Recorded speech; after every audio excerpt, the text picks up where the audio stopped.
Millionaire sees street girl save food for grandma. His heart shatters into pieces. Before we dive into the story, drop a comment below and tell us where you're watching from. Enjoy the story. Ethan Walker's expensive watch showed precisely 7:15 a.m. when he took his usual seat at the corner table of Pete's Newsstand Cafe. Saturday. Morning in downtown Los Angeles carried the same methodical rhythm as any weekday for the 32-year-old CEO. Your usual, Mr. Walker? The barista already had his black coffee prepared. Thank you, Sarah. He barely looked up from his tablet, where quarterly reports awaited review. At Walker Enterprises, weekends meant uninterrupted work time. Ethan's disciplined schedule had built his tech company into a $2 billion valuation in just 8 years.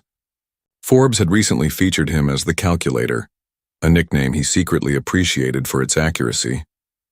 Every decision was numbers-driven, every relationship a transaction. The morning sun reflected off the glass buildings surrounding the small outdoor cafe. Ethan absently adjusted his tailored jacket, scrolling through projections for the Asian market expansion. If I eat just a little bit, maybe there'll be some left for my grandma. The whispered words, so soft they shouldn't have penetrated his bubble of concentration, somehow reached him. Ethan's finger paused mid-scroll. Across the patio, a small girl with unruly brown hair sat alone on the edge of a planter. She wore a faded yellow dress and clutched a small plate of scrambled eggs, examining it as though it contained precious gems. Something about her intense focus made Ethan look twice. She couldn't be more than 6, yet she sat unaccompanied, carefully, rationing her modest breakfast. He returned to his screen, but the numbers blurred. The child's whisper had derailed his concentration, an unprecedented occurrence. When he glanced up again, she was delicately eating one small forkful at a time, placing her fork down between bites with unusual restraint for a child. Without conscious decision, Ethan found himself standing, walking toward her. "Hello there." The girl looked up, startled. Large brown eyes met his with immediate wariness. "Are you all by yourself?" he asked, immediately regretting the abruptness of his question. She nodded cautiously. "My grandma's sick today. I came to get breakfast." She patted a small coin purse beside her. "The nice lady gave me extra eggs." Ethan shifted uncomfortably. Children weren't part of his expertise. "Is your grandma nearby?" 3 blocks that way." She pointed vaguely eastward. "But I know the way. I'm very responsible." The pride in her voice contrasted sharply with the gravity of a 6-year-old navigating the city alone. "I'm Emily," she offered unexpectedly. "I'm Ethan." He found himself sitting on the planter beside her. "Those eggs look good, but they might not be enough for both you and your grandma." Emily's face fell. "I know. But it's better than nothing." Something unfamiliar twisted in Ethan's chest, an emotion he couldn't immediately categorize. "How about this?" he heard himself saying. "What if we get some more food to take to your grandma? Would that be okay?" Emily studied him with surprising intensity for a child. "My grandma says not to accept things from strangers. Your grandma is very wise." Ethan nodded seriously. "But I'm not a stranger anymore. I'm Ethan, remember? And you're Emily." A small smile formed on her lips. "That's true, and Grandma is really hungry." As Emily carefully wrapped her remaining eggs in a napkin, Ethan realized his schedule for the day had just changed completely. The morning sun warmed Emily's small face as she led Ethan east from the cafe. Despite her size, she walked with purpose, occasionally glancing back to ensure he followed. "This way, Mr. Ethan," she instructed, pointing to a narrow street lined with small shops just waking up for the day. Ethan checked his phone. 14 missed notifications already. Margaret, his executive assistant, had texted 3 times about the investor meeting on Monday. He silenced the device and slipped it into his pocket. "My grandma sells flowers over there sometimes," Emily said, pointing to a small plaza where a few vendors were setting up stalls. "But not when she's sick. She makes the prettiest bouquets in Los Angeles." "I'm sure she does," Ethan replied, surprised by his own gentleness. He typically dispensed with small talk, valuing efficiency above social niceties. "What's your favorite food, Emily?" he asked as they waited at a crosswalk. She considered this question with endearing seriousness. "Ice cream," she finally declared, "but not just any ice cream. Vanilla with rainbow sprinkles." "Not chocolate?" "Most kids like chocolate. Vanilla is elegant," she stated with authority, leaving Ethan to wonder which cooking show had taught her that word. They stopped at a small grocery where Ethan purchased bread, soup, fruit, and pre-made sandwiches. Emily insisted on carrying the lightest bag, her small face determined as she balanced it carefully. "Maybe we should get her medicine too," Emily suggested. "Her cough sounds like this." She demonstrated a concerning wheeze that made Ethan frown. "How long has she been sick?" "A long time, but she says it's just a cold." They added cold medicine to their purchases. As they neared a small ice cream cart, Emily's pace slowed, her eyes lingering on the colorful display. "Would you like some ice cream?" Ethan asked. Emily's eyes widened. "Now, before lunch? Special circumstances call for special measures," he said, surprising himself with this departure from order and routine. Minutes later, they sat on a bench, Emily savoring her vanilla cone with rainbow sprinkles, while Ethan watched, his untouched coffee ice cream melting slightly in the warmth. "You should eat yours before it melts," she advised seriously. "That's what Grandma always says, don't waste good things." Ethan took a bite, realizing he couldn't remember the last time he'd eaten ice cream. Probably in college before the startup consumed his life. "It's good," he admitted, finding unexpected pleasure in the simple treat. Emily nodded knowingly. Ice cream makes everything better, even sad days.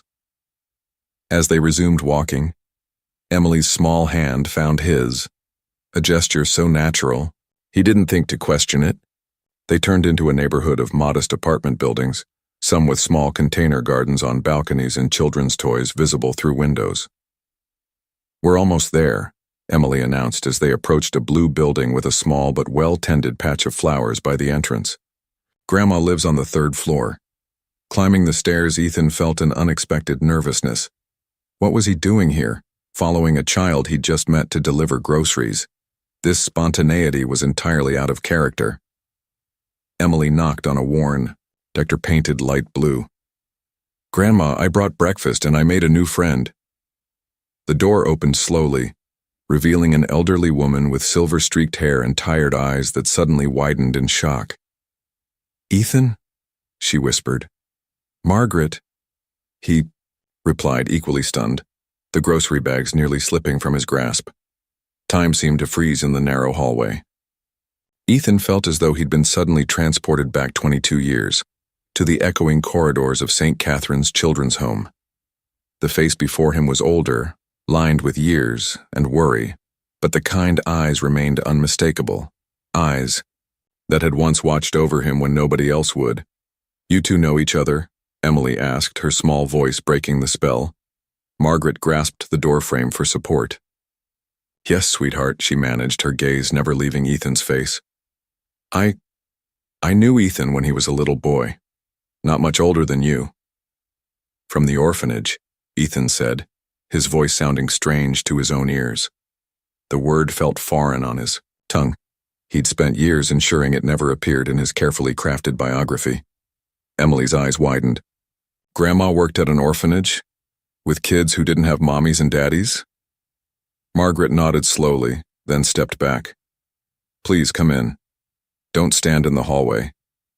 The apartment was small but impeccably kept. Cheerful curtains framed the windows, and Emily's artwork decorated the walls. The furniture was obviously second-hand but had been lovingly maintained. It felt more like a home than Ethan's sterile penthouse ever had. "I brought some food," Ethan said lamely, lifting the bags. "Emily was hungry and she mentioned you weren't feeling well."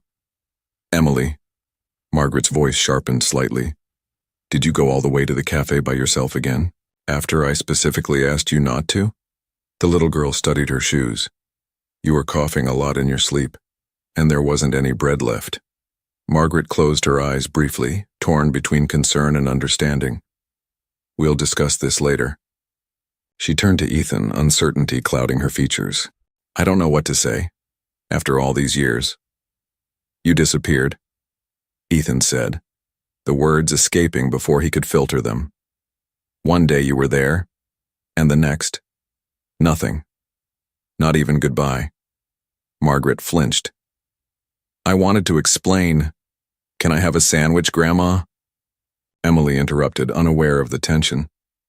Mr. Ethan bought turkey and cheese, my favorite. The moment broke. Margaret smiled weakly at her granddaughter. Of course, sweetheart. Let's put these groceries away first. As Margaret moved toward the small kitchen, Ethan noticed her occasional cough and the careful way she moved as if conserving energy. She was ill. More than just a cold, he suspected. Emily chatted happily as she helped unpack, oblivious to the charged silence between the adults. Ethan's mind raced through memories. Margaret's bedtime stories in the orphanage, her special pancakes on Sundays, the way she'd remembered every child's birthday when no one else did.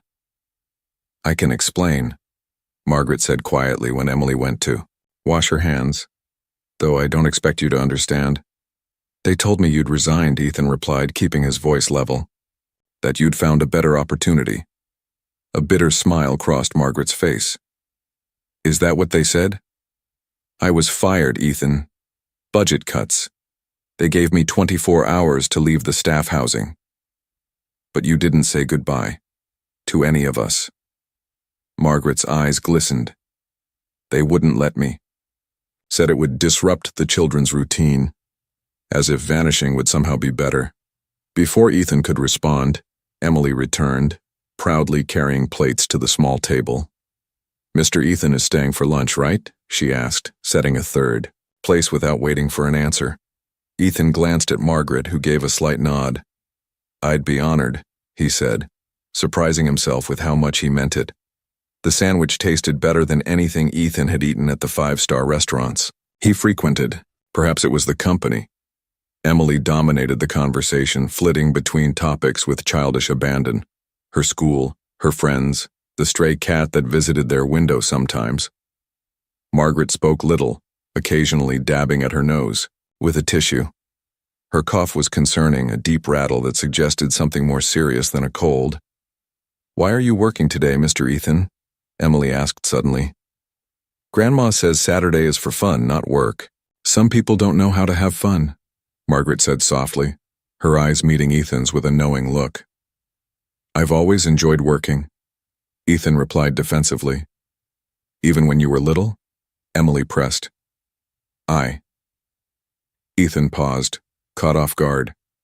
Had he enjoyed anything as a child?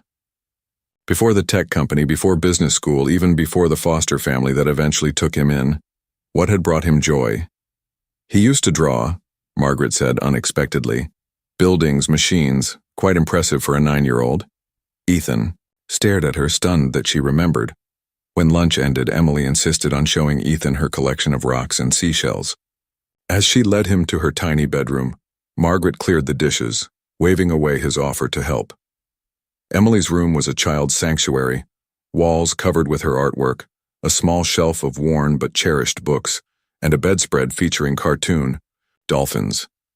Her collection sat proudly on the windowsill, each item labeled in wobbly handwriting.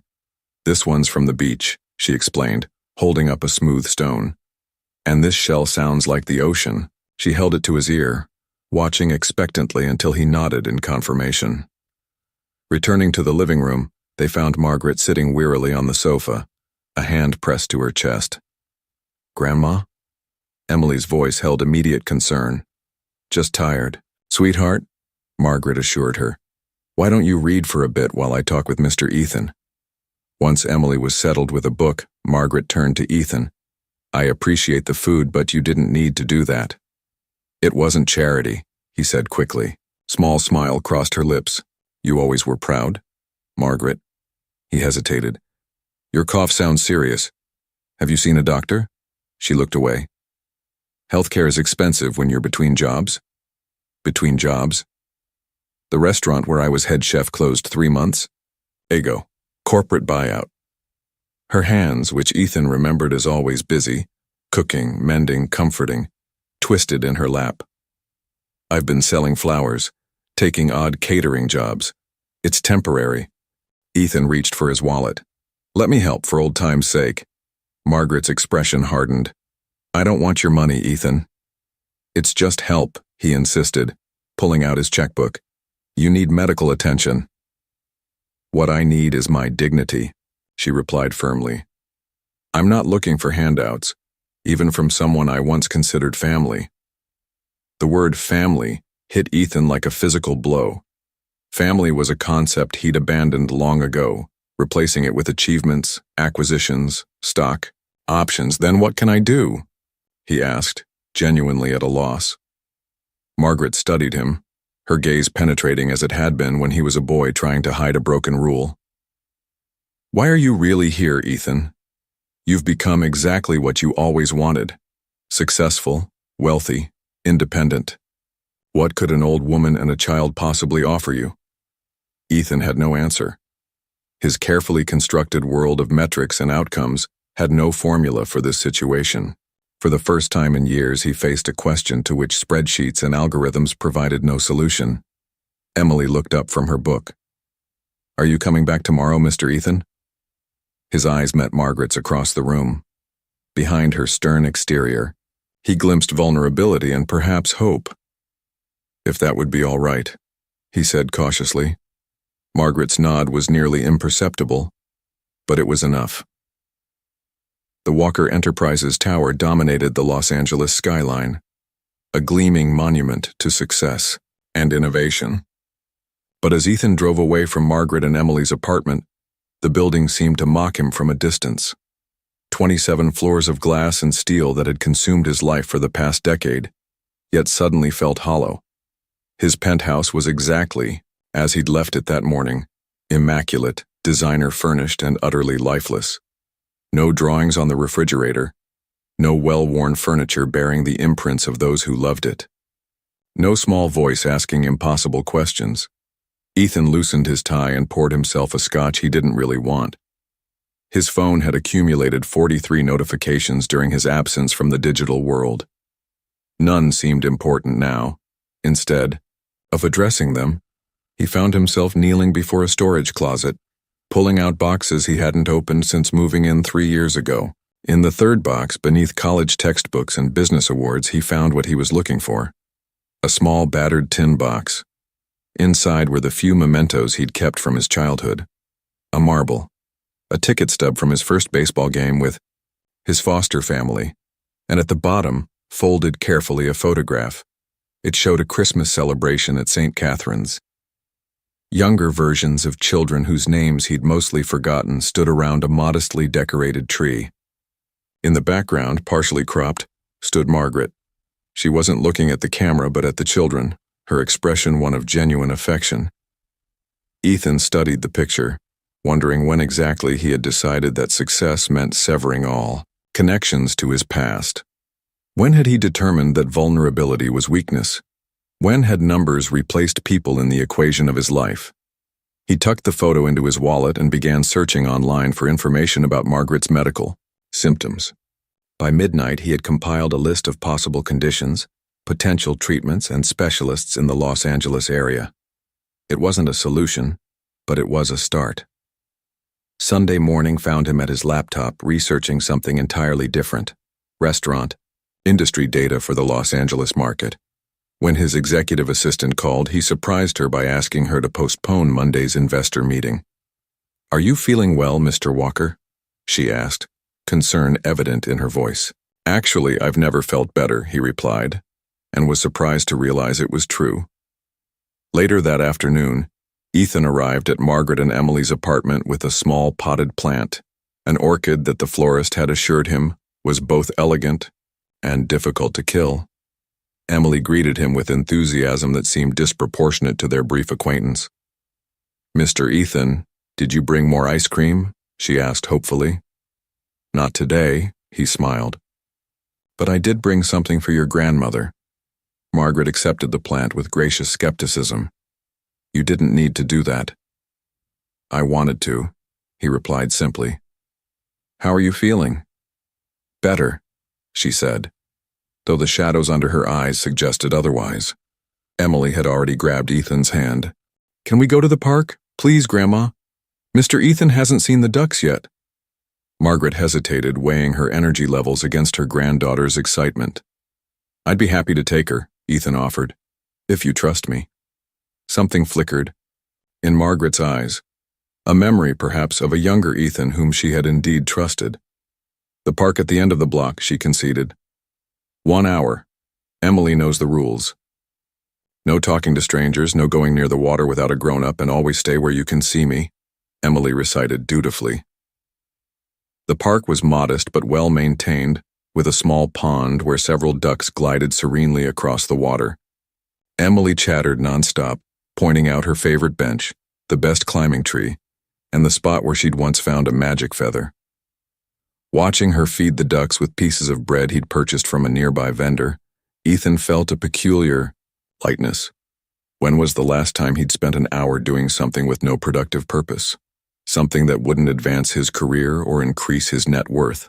Did you live with Grandma when you were little? Emily asked suddenly. Not exactly, Ethan explained, choosing his words carefully. She worked at the place where I lived for a while, a place for children who didn't have parents to take care of them. Emily considered this. Like how I don't have a mommy or daddy now, just Grandma? Something like that. He nodded, surprised by her directness.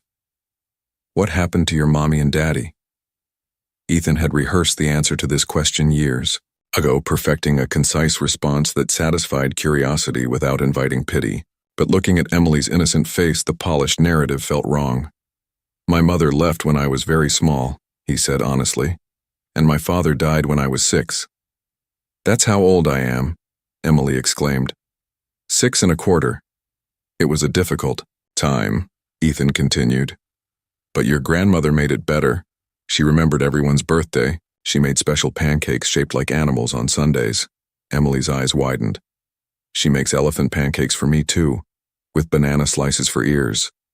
The coincidence struck Ethan unexpectedly. Margaret had carried that tradition forward, from the children at St. Catherine's to her own granddaughter. As they walked back to the apartment, Emily's small hand trustingly in his, Ethan's mind worked on a problem. Not a business challenge, but a human one. How could he help Margaret and Emily without undermining the dignity Margaret so fiercely protected? The answer began to form as they climbed the stairs to the 3rd floor. By the time they entered the apartment, where Margaret was preparing a simple dinner, Ethan had the outline of a plan. May I help? He asked, rolling up his sleeves without waiting for permission. Margaret raised an eyebrow but handed him a knife and a cutting board. Carrots, small pieces for the soup.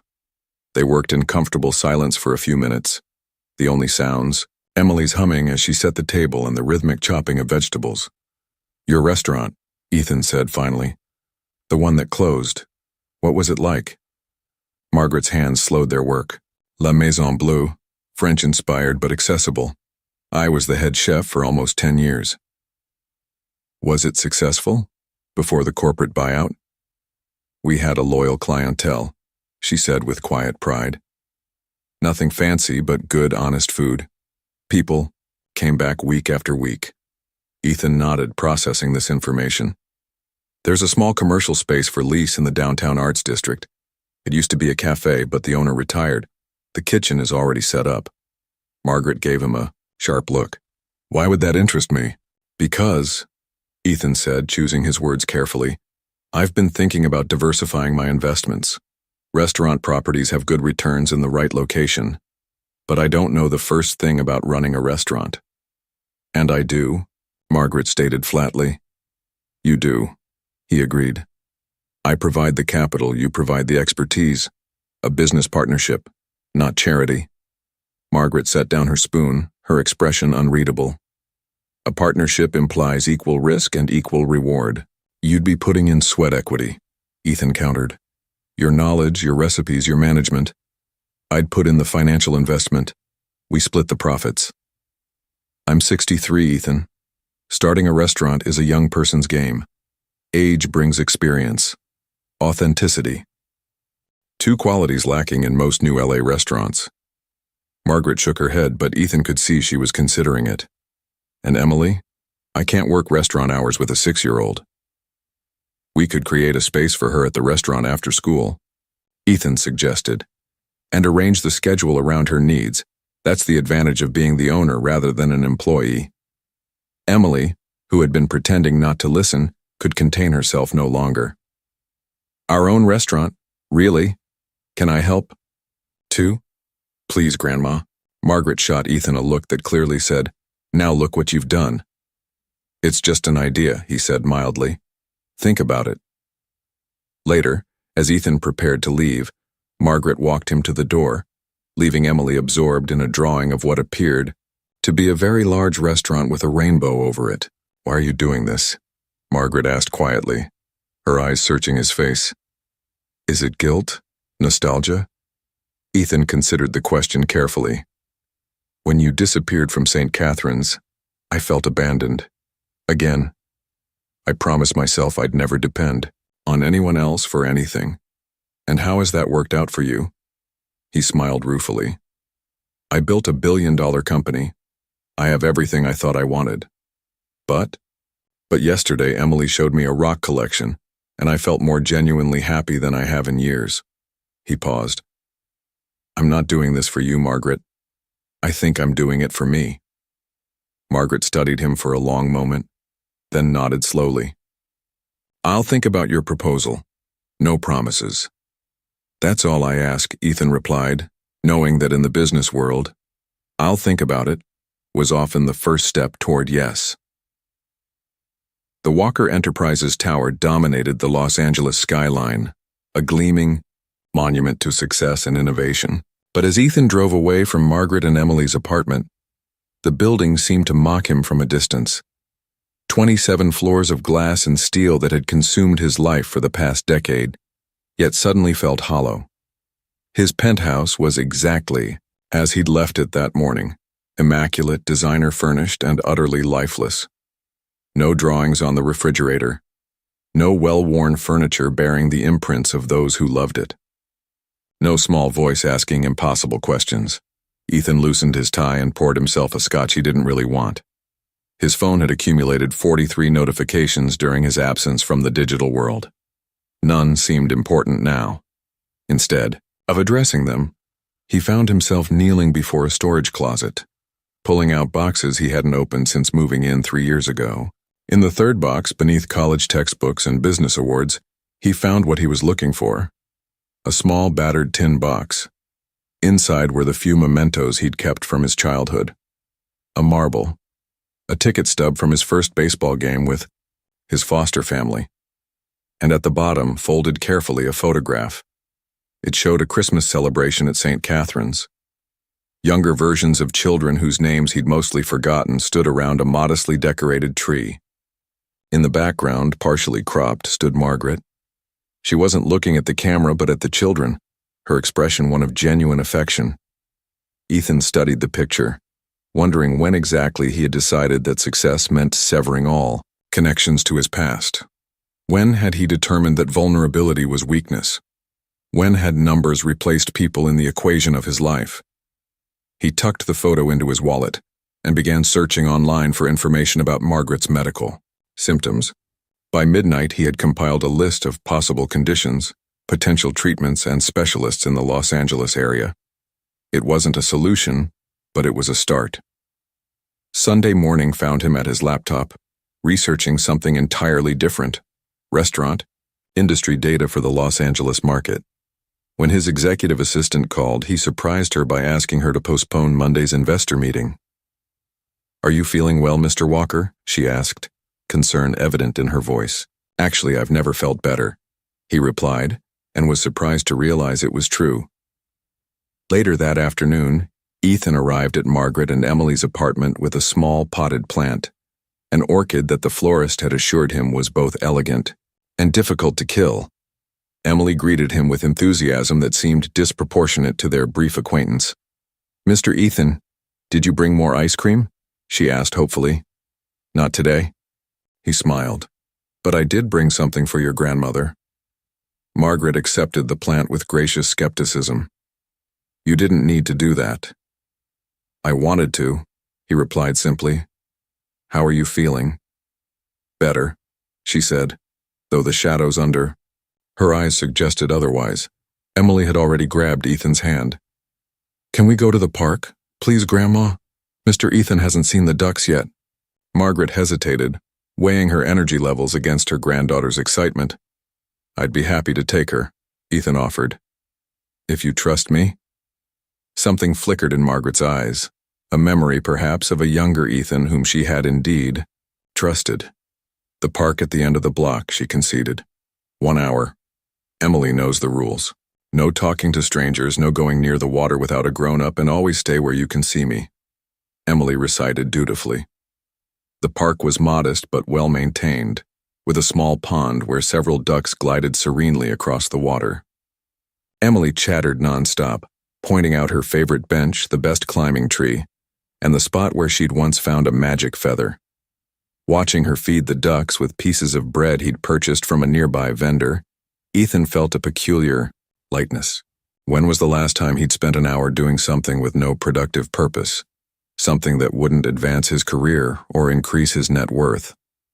Did you live with Grandma when you were little? Emily asked suddenly.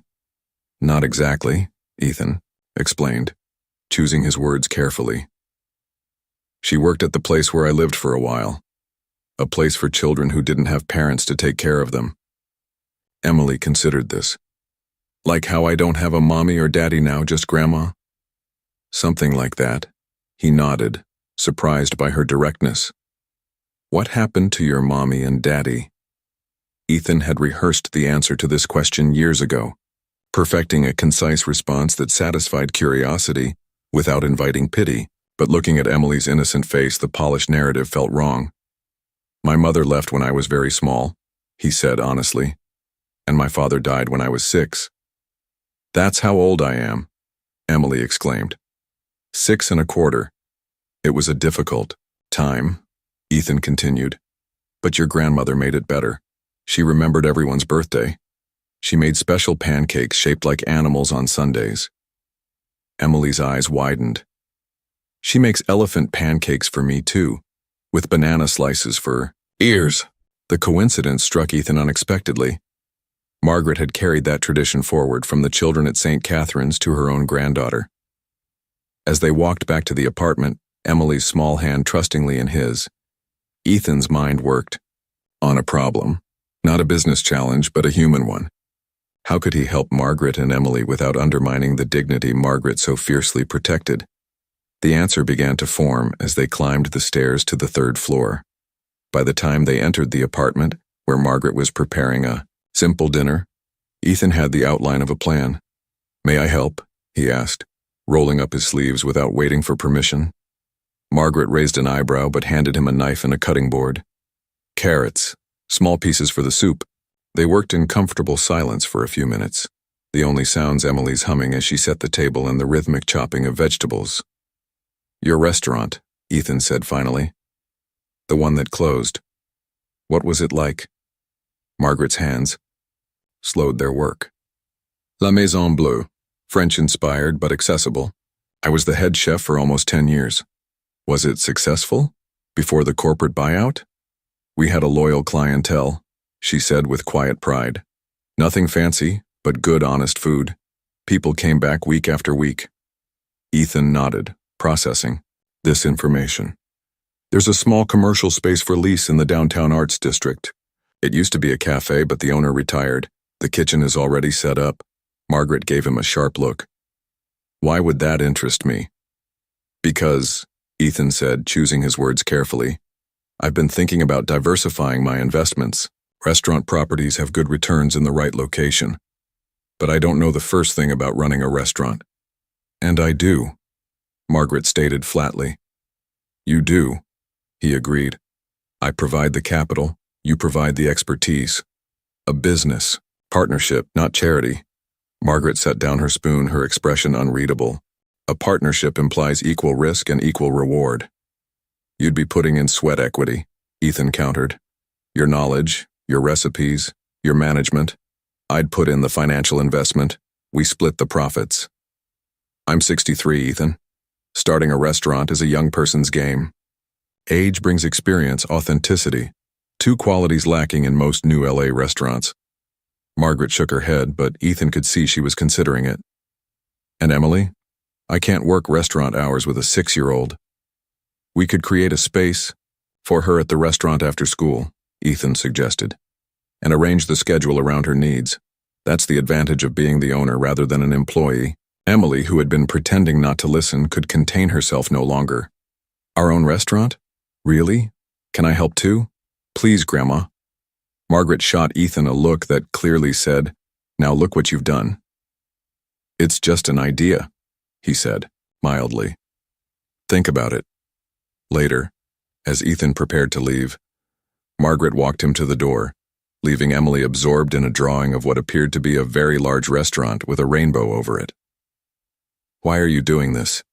Margaret asked quietly, her eyes searching his face. Is it guilt? Nostalgia? Ethan considered the question carefully. "When you disappeared from St. Catherine's, I felt abandoned. Again. I promised myself I'd never depend on anyone else for anything. And how has that worked out for you?" He smiled ruefully. "I built $1 billion company. I have everything I thought I wanted. But yesterday Emily showed me a rock collection and I felt more genuinely happy than I have in years." He paused.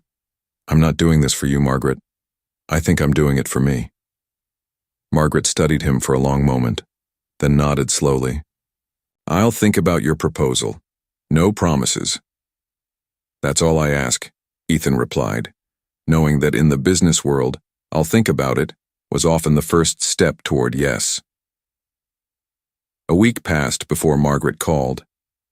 Ethan had left his card, his personal number written on the back, not the corporate contact his assistant typically managed. "I've been thinking about your proposal," Margaret said without preamble when he answered. "And?" Ethan held his breath, surprised by how much her answer mattered to him. "I'd like to see the space." The following afternoon, Ethan met Margaret and Emily outside a storefront on Artisan Row, a revitalized street in the downtown arts district. The location had previously housed a cafe called Rosemary's that had closed when its owner retired. Its large windows faced east, catching the morning sun, while a small courtyard in back offered potential for outdoor seating. "It's smaller than La Maison Bleue," Margaret observed as Ethan unlocked the door. "More manageable," he countered. "Lower overhead, less staff needed." Inside, dust motes danced in the sunlight streaming through windows that needed cleaning. The dining area would seat about 40 guests, while the kitchen, though compact, featured commercial-grade appliances that had been left behind by the previous owner. Emily immediately claimed a corner table. "This is where I'll do my homework," she announced. "And here," she pointed to a small alcove, "we can put my books and crayons." Margaret moved slowly through the space, her experienced eye taking in details Ethan would never have noticed. The flow from kitchen to dining room, the positioning of the prep stations, the ventilation system. "The hood needs cleaning," she said, running a finger along the stainless steel. "And that refrigerator sounds like it's on its last legs." "All fixable," Ethan replied. Margaret continued her inspection, opening cabinets, testing the stove burners, checking the water pressure in the sinks. Emily followed her, absorbing her grandmother's commentary with solemn attention. "What would you serve here?" Ethan asked, watching as Margaret made mental calculations of kitchen capacity. She considered the question. Not French like before, something more personal, comfort food but elevated, dishes that make people feel at home. "Like your Sunday, pancakes?" A small smile crossed Margaret's face. "Perhaps as a brunch special." They spent nearly an hour in the empty restaurant, with Margaret noting necessary repairs and improvements. Emily had already begun decorating in her imagination, describing colorful curtains and flowers on every table. "We'd need to replace the flooring," Margaret said, pointing to worn tiles. "And repaint everything." Ethan made notes on his phone. "What else?" "The menu would be seasonal, rotating specials. We'd need to source from local suppliers for the best ingredients." Ethan nodded. recognizing that she was already thinking like an owner. When they finally stepped back outside, the afternoon sun was beginning to soften. Emily skipped ahead to examine a flower box outside the neighboring bookstore. "So?" Ethan asked. Margaret took a deep breath. "It has potential. Is that a yes?" "It's a I need to see the business proposal," she replied firmly. "On paper, with numbers." Ethan smiled. "I'll have it to you tomorrow." "And if we do this," Margaret continued, "it needs to be legitimate, a proper partnership agreement. I won't be a figurehead for your charity project." "I wouldn't want you to be," he assured her. "This would be your restaurant, Margaret, your vision." She nodded, seemingly satisfied. "There's one more condition." Her expression grew serious. "I need health insurance. Good coverage, not just the bare minimum." The request confirmed Ethan's suspicion that her health concerns were more serious than she'd admitted. "That won't be a problem." Emily returned, clutching a dandelion she'd found growing through a crack in the sidewalk. "Are we going to have the restaurant, Grandma?" The hope in her voice was unmistakable. Margaret exchanged a look with Ethan. "We're considering it, sweetheart." "Yay." Emily performed a small dance of celebration. "Can we call it Margaret and Emily's?" "We'll see," her grandmother replied, but Ethan noticed she didn't dismiss the idea outright. As they walked back toward the parking lot, Emily slipped her hand into Ethan's as naturally as if she'd been doing it for years. With her other hand holding Margaret's, they formed an unexpected chain that felt somehow right. "You know," Ethan said casually, "if we do this, I'll need your help with one more thing, Emily." "What?" she asked eagerly. "I've forgotten how to have fun. Do you think you could teach me?" Emily's resulting laughter echoed down the street, bright and clear in the afternoon sunshine. A sound, Ethan realized, that had been missing from his meticulously ordered world for far too long. 3. Weeks later, the transformation of the old cafe was well underway. The floors had been replaced, walls freshly painted in warm cream with dark blue accents.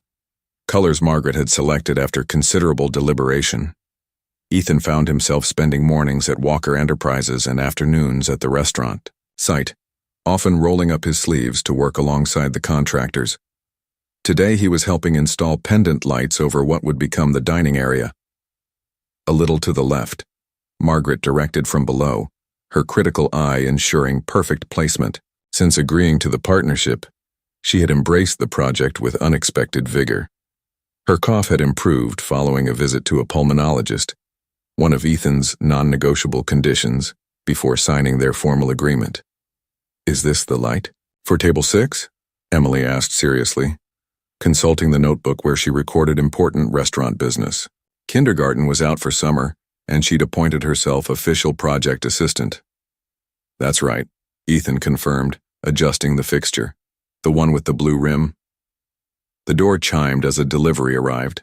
Sample plates and bowls Margaret had ordered to test for durability and aesthetics.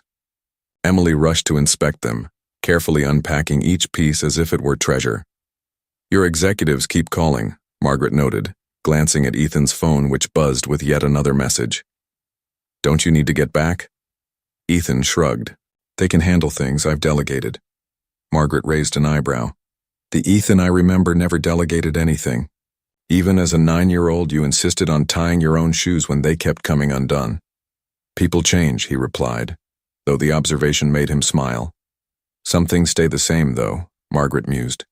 "You still frown when you're concentrating, and you still try to solve everyone's problems." Before Ethan could respond, Emily called them over. She'd arranged the sample dishes on a makeshift table, complete with paper napkins and plastic utensils. "Time for a pretend dinner," she announced. "Grandma's making her famous invisible soup and I'm the waitress." Margaret and Ethan exchanged amused glances before dutifully taking their seats at the table. "What's the soup of the day?" Ethan asked with exaggerated seriousness. Emily thought for a moment. "Happiness soup, with extra sprinkles of kindness." "Sounds delicious," he replied. "I'll have a large bowl." As they played along with Emily's restaurant game, Ethan realized something unexpected. The dusty, half-renovated space already felt more like home than his immaculate penthouse ever had. The opening day of Margaret and Emily's home kitchen arrived under clear September skies. The modest restaurant gleamed with fresh paint and polished fixtures. The menu, printed just yesterday, featured comfort foods elevated by Margaret's professional touch. Chicken pot pie with black truffle, macaroni and cheese with 3 artisanal cheeses, and of course, Sunday brunch pancakes shaped like elephants. In the kitchen, Margaret adjusted her chef's coat, a crisp white one that Ethan had insisted on having custom made with her name embroidered in blue. Her hands trembled slightly as she reviewed the prep list one final time. "What if no one comes?" she whispered, a rare moment of vulnerability breaking through her composed exterior. Ethan, dressed more casually than he'd been in public in years, khakis, and a button-down rather than his usual suit, placed a steadying hand on her shoulder. "They'll come," he assured her, "and they'll return because the food is exceptional." Emily burst into the kitchen resplendent in her custom-made junior chef apron, complete with her name and the restaurant logo, an elephant holding a spatula, designed from one of her drawings. "Grandma, Mr. Ethan, the chairs are all perfect. And I put a flower on every table." Her excitement was contagious, impossible to resist. "Everything looks beautiful, sweetheart." Margaret smiled, some of her tension visibly easing. "And the special table is ready too," Emily added importantly, "with the big chair and the children's books." The special table had been Emily's insistence, a corner spot with a small bookshelf for young diners who might get restless. It was one of many touches that made the restaurant uniquely theirs. At precisely 11:00 a.m., Ethan unlocked the front door. They decided on a soft opening, lunch service only for the first week, no advertising beyond some posts in local food groups and flyers at nearby businesses. For 15 excruciating minutes, the restaurant remained empty. Margaret paced the kitchen. Emily stationed herself hopefully by the door. Ethan checked the reservation system repeatedly, though they'd expected mostly walk-ins. When the bell above the door finally chimed, announcing their first customers, an elderly couple who'd read about the opening on a community bulletin board, Emily's delighted greeting could have powered the entire block. By noon, half the tables were filled. By 1 o'clock, there was a short waiting list. Word of mouth spread quickly. A new restaurant with food that tasted like childhood memories, even if you'd never had that particular dish before. In the kitchen, Margaret moved with renewed confidence, directing her small staff, a sous chef and a prep cook, with the authority of someone born to the role. When she stepped into the dining room to greet guests, her smile was genuine, her shoulders straight. Ethan, handling host duties for the day, caught her eye across the room. Neither spoke, but the shared look contained everything: relief, pride, and a growing sense that this unlikely partnership might be the most rewarding venture either had undertaken. A month after opening, Margaret and Emily's home kitchen had established itself as a neighborhood favorite. Weekday lunches were consistently busy, weekend brunches required reservations, and they'd gradually expanded to dinner service 3 nights a week. Most remarkably, the restaurant had attracted a genuinely diverse clientele.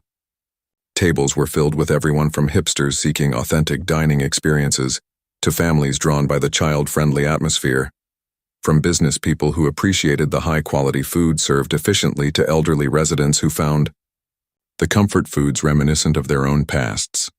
Ethan had settled into an unexpected dual life. Mornings at Walker Enterprises, where he delegated more day-to-day operations to his executive team. Afternoons and evenings often at the restaurant, where he discovered a talent for the business side of food service, negotiating with suppliers, optimizing the reservation system, managing the books. Tonight, he sat at the small desk in what had become the restaurant's office, formerly a storage closet now transformed with efficient shelving and a narrow work table. The dinner service was winding down, and Margaret's voice occasionally drifted in from the kitchen as she guided her small staff through closing procedures. A soft knock interrupted his spreadsheet review. Emily stood in the doorway, already in her pajamas, her backpack over one shoulder. "Mr. Ethan, can you help me with my math homework? Grandma's finishing the kitchen." The restaurant's back room had been converted into a small apartment where Margaret and Emily now lived. More convenient than the third-floor walk-up, especially with Margaret's improved but still delicate health. Emily's new school was just 3 blocks away. Of course, Ethan closed his laptop. Let's see what we're working with. They settled at a corner table, the last customers having departed. Emily proudly showed him her worksheet of simple addition problems. I already did most of them, she explained. But these last ones are tricky. Ethan watched as she carefully counted on her fingers, her face screwed up in concentration. He resisted the urge to simply give her the answers, recognizing the importance of her working through the process. 9 plus 5, she mumbled. 9, 10, 11, 12, 13, 14. Excellent, he praised as she wrote the number carefully. Margaret emerged from the kitchen, her chef's coat exchanged for a comfortable sweater. She smiled at the sight of them hunched over the worksheet. Looks like serious business, she commented, sliding into a chair beside them. Mr. Ethan is helping me with the hard ones, Emily explained. And I got them all right. Well done, Margaret said, pride evident in her voice. 5 more minutes, then bedtime. As Emily completed her final problem with a flourish, Ethan found himself studying Margaret. The past month had transformed her. The constant worry lines had softened. Her movements were more energetic, and her eyes held a spark that reminded him of the Margaret from his childhood. The new dessert was a hit, he told her as Emily packed up her schoolwork. We sold out by 8 o'clock. I'll increase the preparation amount tomorrow, Margaret nodded, though we should be careful not to alter the menu too frequently. Regulars like consistency. Their conversation was interrupted by Emily's wide yawn. That's definitely bedtime, Margaret declared. Say goodnight to Mr. Ethan. Emily gave him a quick, fierce hug that had become their nightly ritual. Good night, Mr. Ethan. Will you be here for breakfast? The question held weight beyond its simplicity. Ethan had started joining them occasionally for breakfast before school and work. Not tomorrow, he replied, feeling an odd disappointment. I have an early meeting, but I'll be here for dinner service. As Margaret led a sleepy Emily toward their apartment, Ethan returned to the office to finish the accounts. The restaurant wasn't yet breaking even, but it was on track, performing better than most new establishments at the 1-month mark. Financial success, however, wasn't how Ethan measured this particular investment. By metrics that had never appeared on any Walker Enterprises spreadsheet, joy, purpose, connection, Margaret and Emily's was already showing extraordinary returns. Parent-Teacher Conference Day, read the notice Emily proudly presented to Margaret over breakfast. My teacher says all families must attend. Margaret glanced at the paper, noting the date, just 2 days away, during the restaurant's busy lunch service. I'll make arrangements, she promised, though concern flickered across her face. Later that morning, as Margaret prepared for the day's service, she mentioned the conference to Ethan, who had stopped by with a new point-of-sale system he'd been researching. I'll need to adjust the schedule, she said, efficiently chopping herbs. Perhaps Lisa can cover the kitchen for an hour. Or I could go, Ethan offered without thinking. The words surprised him as much as Margaret, whose knife paused mid-chop. You? If that would help, he said, suddenly uncertain. Though I'm not. No, it would be wonderful, Margaret interrupted. Emily would be thrilled. She talks about you constantly at school. Her teacher probably thinks you're. She trailed off, but the implication hung in the air. Ethan had become a fixture in Emily's life, attending her school play, helping with homework, teaching her to use the calculator app on his phone. I'd be happy to, he confirmed, ignoring the strange flutter in his chest. Just send me the details. 2 days later, Ethan found himself sitting in a child-sized chair in Emily's brightly decorated classroom. The teacher, Ms. Winters, greeted him with a warm smile. Mr. Walker, I'm so glad to meet you. Emily talks about you all the time. All good things, I hope, he replied, feeling strangely nervous. Absolutely. She's quite proud of the restaurant. Her family runs. Family. The word resonated unexpectedly. Ethan didn't correct her assumption. Ms. Winters reviewed Emily's progress. Excellent in reading and art. Improving in math. Still working on raising her hand before speaking. She showed Ethan a family portrait Emily had drawn. 3 figures, labeled Grandma, me, and Mr. Ethan, standing in front of a building with "Our Restaurant" written above it. Emily has made remarkable progress socially, Ms. Winters noted. Earlier this year she was quite reserved. Now she's confident, engaged. The stability has clearly been beneficial. Stability. Another concept Ethan had rarely associated with himself. "We're very proud of her," he heard himself saying. When the conference ended, Ethan found Emily waiting outside with a classroom aide, practically bouncing with excitement. "Did Ms. Winters say I'm smart?" she demanded immediately. "Very smart," he confirmed. "And creative. She showed me your drawing." Emily beamed, slipping her hand into his with familiar ease as they walked toward the car. "Are we going to the restaurant now? Can I tell Grandma about my good report?" "Absolutely," Ethan agreed. "I think this calls for a celebration dessert." As they drove, Emily chattered about her friends and projects, while Ethan found himself contemplating Ms. Winters' assumptions. He wasn't Emily's father, wasn't even technically family, yet somehow imperceptibly he'd begun filling a family-shaped role in her life. The realization should have triggered alarm, commitment, emotional entanglement, vulnerability. Instead, it felt remarkably right. At a stoplight, Emily suddenly asked, "Mr. Ethan, do you live all alone in your big apartment?" "I do," he replied, startled by the question. She considered this, her brow furrowed in thought. "Doesn't that get lonely?" "Sometimes," he admitted, surprising himself with his honesty. "You could live closer to us," she suggested with a child's straightforward logic. "Then you wouldn't have to drive so far every day." As they pulled up to the restaurant, Ethan found himself without a ready answer. 6 months ago, his modernist penthouse had seemed the perfect reflection of his success. Now measured against the warmth of Margaret's kitchen and Emily's innocent questions, it felt like an empty showcase rather than a home. Margaret greeted them at the service entrance, wiping her hands on her apron. "How did it go?" "Mr. Ethan sat in the tiny chairs," Emily reported immediately, "and Ms. Winters said I'm very smart." Margaret's eyes met Ethan's over Emily's head, silently asking for details. "Flying colors," he confirmed with a smile. "Though we should probably work on the hand-raising." "We?" Margaret repeated softly, a curious expression crossing her face. "Yes, I suppose we should." The November evening brought an early chill to Los Angeles. The restaurant had closed for the night, and Ethan was finalizing next week's supply orders when his phone buzzed with a corporate emergency. A server had crashed, taking down the Walker Enterprises customer database. For the first time in his career, Ethan felt annoyed rather than energized by a crisis. He made the necessary calls, set his technical team in motion, then reluctantly told Margaret he needed to handle the situation personally. "Of course," she nodded, understanding the responsibility he carried. "We'll see you tomorrow." It took 17 hours to resolve the issue, requiring Ethan to work through the night and into the following day. By the time the system was restored, he had missed lunch service at the restaurant, the first time he'd been absent since opening day.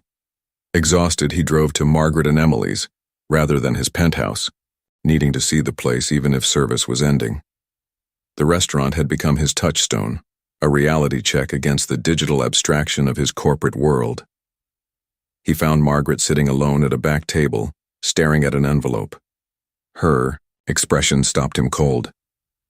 "What's happened?" he asked, all fatigue forgotten. Margaret looked up, momentarily startled from her thoughts. "Carmen," she whispered.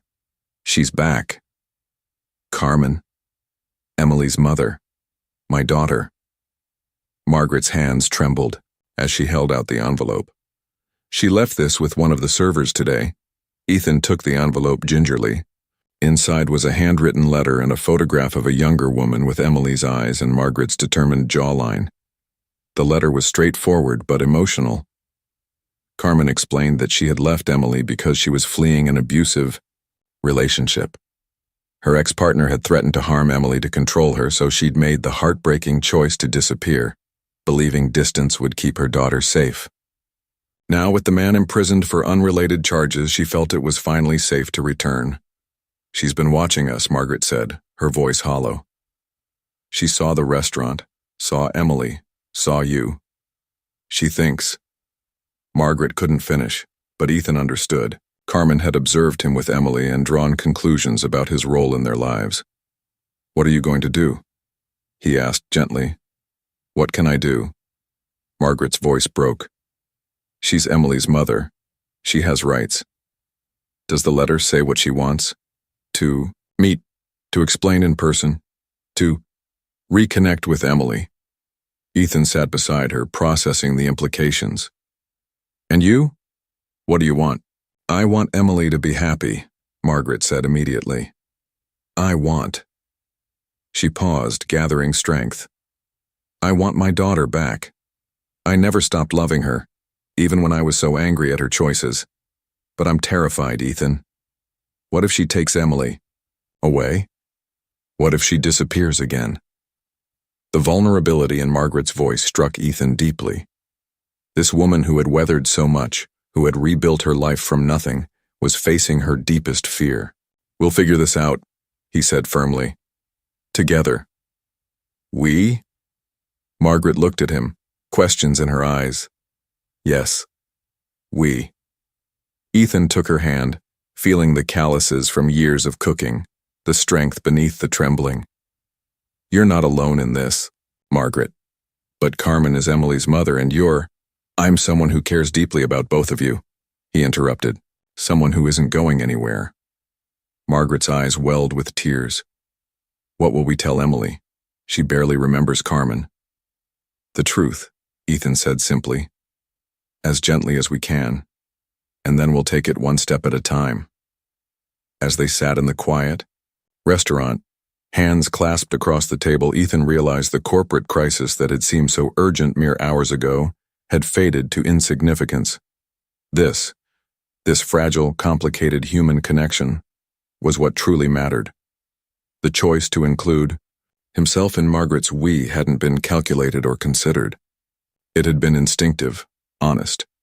Somewhere along the line, without formal agreement or declaration, they had indeed become a "we," a unit, a family of sorts. And families, Ethan was learning, stood together in crises. "Tomorrow," Margaret decided finally. "We'll tell her tomorrow. Will you be here?" "I'll be here," Ethan promised. "Wild horses couldn't keep me away." They told Emily over breakfast the next morning in the quiet restaurant before staff arrived. Margaret had barely slept, rehearsing what to say, while Ethan had arrived early, with a small stuffed elephant, comfort for whatever emotions might arise. "Emily, sweetheart," Margaret began carefully. "Do you remember when we've talked about your mother? About Carmen?" Emily nodded, spooning cereal into her mouth. "She had to go away when I was little." "That's right." Margaret glanced at Ethan, drawing strength from his presence. "Well, something wonderful and surprising has happened. Your mother has come back. She wants to see you." Emily's spoon froze midway to her mouth. "My mother? Like, my real mother?" "Yes, your birth mother," Margaret confirmed. "My daughter." Emily set down her spoon, her face scrunched in concentration. "Is she going to take me away?" The directness of the question caught both adults off guard. Margaret reached across the table, taking Emily's small hands in hers. "No, sweetheart, you will always live with me. But your mother wants to be part of your life again, if that's okay with you." Emily considered this with remarkable seriousness for a 6-year-old. "Does she know about the restaurant? And Mr. Ethan?" "She knows about the restaurant," Ethan answered, gently. "And she's seen me with you and your grandmother." "When will I see her?" Emily asked, her voice smaller now. "Today, if you'd like," Margaret said. "After school, she'll come here to the restaurant so you'll be somewhere familiar." Emily nodded slowly, then looked directly at Ethan. "Will you be here too?" Something tightened in Ethan's chest at the trust implied in that question. "If you want me to be." I do, Emily said with the absolute certainty children sometimes possess. Then, with the remarkable adaptability of young minds, she returned to her cereal. Can I wear my blue dress? The one with butterflies? Of course, Margaret agreed, relief evident in her voice. She exchanged a glance with Ethan, who reached under the table to squeeze her hand reassuringly. The morning proceeded with nervous anticipation. Margaret alternated between periods of intense kitchen focus and moments of distraction. Ethan handled the business tasks mechanically, his mind on the afternoon meeting. At 3:30, Emily returned from school, bouncing with a mixture of excitement and uncertainty in her butterfly dress. At 4:00, as arranged, a young woman with Emily's eyes and Margaret's determined jawline entered the restaurant. Carmen Phillips stood hesitantly by the door, clutching a small wrapped package, her gaze moving anxiously from Margaret to Ethan to Emily. The little girl stared back with open curiosity, from the safety of Margaret's side. "Hello, Emily," Carmen said softly. "I've missed you very much." The reunion had begun. The integration of Carmen into their lives proceeded cautiously.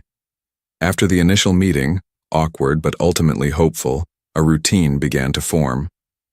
Carmen would visit Emily at the restaurant 3 afternoons a week, their time together carefully structured to build comfort and trust. Margaret watched these interactions with a mixture of hope and apprehension, her joy at having her daughter, back tempered by fear of losing Emily. Carmen seemed changed, more mature, less impulsive than the young woman who had disappeared 3 years ago. But trust, once broken, rebuilds slowly. Ethan found himself in the unexpected role of facilitator. His natural talent for negotiation and problem-solving created a bridge between Margaret's protective caution and Carmen's eager desire to reconnect with her daughter. "She's good with Emily," Ethan observed one evening as he and Margaret watched. Through the kitchen pass-through, Carmen was teaching Emily to make origami swans at one of the back tables, their heads bent together in concentration. "She always was," Margaret admitted. Even as a teenager, Carmen had a way with children. It was adults she struggled with. 3 weeks into this new arrangement, Carmen approached Ethan while Margaret was busy in the kitchen. "Thank you," she said simply, "for everything you've done for my mother and Emily." Ethan shook his head. "They've done as much for me." Carmen studied him curiously. "Mom says you were once one of her kids at St. Catherine's. That's quite the full circle moment." "Life has strange symmetry sometimes," Ethan agreed. Carmen hesitated, then pressed on. "And what exactly is your relationship with my family now? Emily talks about you constantly and Mom clearly relies on you, but..." The question, though expected, still caught Ethan off guard. What was his relationship with them? Business partner? Friend? Something more undefined but equally meaningful? "I care about them," he said finally. "Very much." Carmen nodded, seemingly satisfied with the simple honesty of his answer. As Christmas approached, a new challenge emerged. Carmen, now settled in a small apartment 10 blocks from the restaurant, wanted Emily to spend Christmas Eve with her. Margaret, for whom the holiday had always been a treasured time with her granddaughter, was devastated at the prospect. "It's just one evening," Carmen argued. "You'll have her Christmas morning." "It's our tradition," Margaret countered. "We always bake cookies for Santa on Christmas Eve." Emily, caught between the adults she loved, grew increasingly anxious about the conflict. It was Ethan who finally proposed a solution. "What if we all spend Christmas Eve together?" he suggested. "At the restaurant. We could close early, have a private celebration. Emily would have everyone she cares about in one place." The idea, though initially met with uncertainty, eventually took hold. Plans expanded. The staff would join with their families for a pre-Christmas dinner, creating a community celebration rather than a potentially tense family gathering. On December 23rd, as they decorated the restaurant with garlands and lights, Ethan realized that this would be his first Christmas in 20 years not spent alone in his apartment, reviewing year-end reports. The thought filled him with unexpected warmth. One more way his life had been transformed by a chance encounter with a hungry child and her whispered concern for her grandmother. Christmas Eve transformed Margaret and Emily's into a wonderland of twinkling lights, evergreen boughs, and delectable aromas. Margaret had outdone herself with the menu. Traditional holiday dishes elevated by her expert touch, with special attention to Emily's favorites. Staff members and their families arrived first, filling the restaurant with cheerful conversation. Lisa, the sous chef, brought her teenage sons who immediately took to teaching Emily card tricks. Marco, their most reliable server, introduced his husband and their new baby, whom Emily regarded with fascinated reverence. Carmen arrived bearing carefully wrapped presents, her nervousness evident in her too bright smile. She'd made impressive strides in the past month, finding work as a graphic designer at a small firm, attending therapy regularly, and building a consistent presence in Emily's life. "The place looks magical," she told Margaret, genuine admiration. In her voice, Margaret, who had been tense about the evening, softened at the compliment. "Thank you for the garlands. They're perfect for the windows." Carmen had contributed her artistic talent to the decorations, creating paper garlands that caught the light beautifully. It was a small thing, but significant. Her first real contribution to the restaurant that had become the heart of their family. Ethan arrived last, having stopped at his penthouse to change and collect gifts. He paused in the doorway, struck by the scene before him. The restaurant vibrant with life and laughter, so different from the corporate holiday parties he typically attended. Emily spotted him immediately. "Mr. Ethan, you're here." She ran to him, her red velvet dress swirling. "Now everyone's here and Christmas can really start." Dinner was served family style, with dishes passed around communal tables pushed together down the center of the restaurant. Margaret, finally relaxing, shared stories of Christmases past, including ones from St. Catherine's that made Ethan smile with recognition. After the meal, Emily insisted everyone gather for a special announcement. Standing on a chair, looking solemnly important, she declared, "This is the best Christmas ever because all my family is here together." Her simple statement silenced the room, its profound truth resonating with everyone present. Later, as staff began departing with leftovers and warm wishes, Ethan found himself near the small Christmas tree with Margaret and Carmen. Emily had fallen asleep on a banquette, exhausted from excitement. "Thank you," Margaret said quietly to Ethan. "This was your vision, bringing everyone together." Carmen nodded agreement. It could have been awkward and tense. Instead, it was healing. Ethan shook his head. "I just made a suggestion. You two did the hard work, finding a way forward for Emily's sake. For all our sakes," Carmen corrected gently. As they stood in the glow of Christmas lights, watching over the sleeping child who had unwittingly brought them together, Ethan recognized that he had received the greatest gift of all, belonging to something larger than himself, a circle of connection he'd once believed forever beyond his reach. Spring arrived in Los Angeles with a burst of wildflowers and warm breezes. Margaret and Emily's home kitchen celebrated its 6-month anniversary with a special menu and a write-up in the local food section that praised its authentic warmth and genuinely familial atmosphere. On a Sunday morning in April, Ethan parked his car not at the restaurant but in front of a real estate office. After confirming his appointment, he followed the agent to a historic brownstone just 4 blocks from Margaret and Emily's. The previous owner maintained it beautifully, the agent explained, unlocking the door. 3 bedrooms, original hardwood floors, and the kitchen was recently updated. Ethan walked through the rooms, picturing not sleek, modern furniture, but comfortable pieces where a 6-year-old could curl up with books. He imagined the smaller bedroom filled with Emily's art supplies, the guest room perfect for Carmen during holiday visits, the master bedroom a peaceful retreat for. He stopped, that thought reminding himself not to get ahead of reality. "I'll take it," he told the surprised agent, who hadn't even finished showing the property. Later that afternoon, Ethan arrived at the restaurant as usual for Sunday brunch. Margaret was teaching Emily to make her famous elephant pancakes, a process that involved more flour on their faces than in the batter. "Mr. Ethan," Emily called, waving a batter-covered spoon. "I'm making the pancakes myself today." I can see that, he laughed, noting the smears of batter across the kitchen counter. You're a natural chef.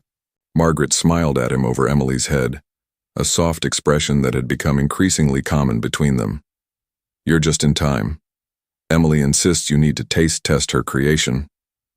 I would be honored, Ethan replied with mock seriousness. As they sat together at the family table in the back, Emily proudly served misshapen but surprisingly tasty pancakes. Carmen joined them, bringing fresh strawberries from the farmer's market. The conversation flowed easily among them, plans for summer vacation mixing with ideas for seasonal menu changes. Watching them, Ethan felt a sense of completion, unlike anything his business successes had ever provided. 6 months ago, he'd stumbled into this makeshift family through a chance encounter with a hungry child. Now, he couldn't imagine life without them. When Emily dashed off to get her latest school art project, Ethan cleared his throat nervously.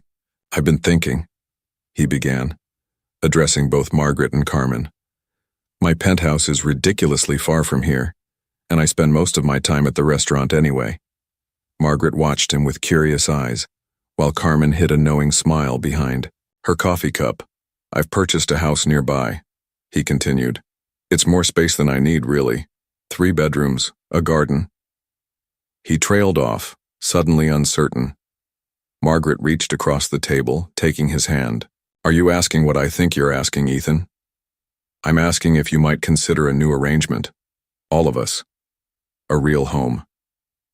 Carmen discreetly excused herself as Margaret's eyes filled with tears. You know, Margaret said softly. For someone so successful in business, you're remarkably indirect about personal matters. Ethan laughed, a weight lifting from his chest. Is that a yes? It's a we should tell Emily together, Margaret replied, squeezing his hand. As Emily returned, sketchbook in hand, Ethan realized the most valuable investment he'd ever made wasn't in tech stocks or restaurant properties. It was in the simple, profound currency of love, a whispered concern for someone hungry and the courage to listen when it mattered most.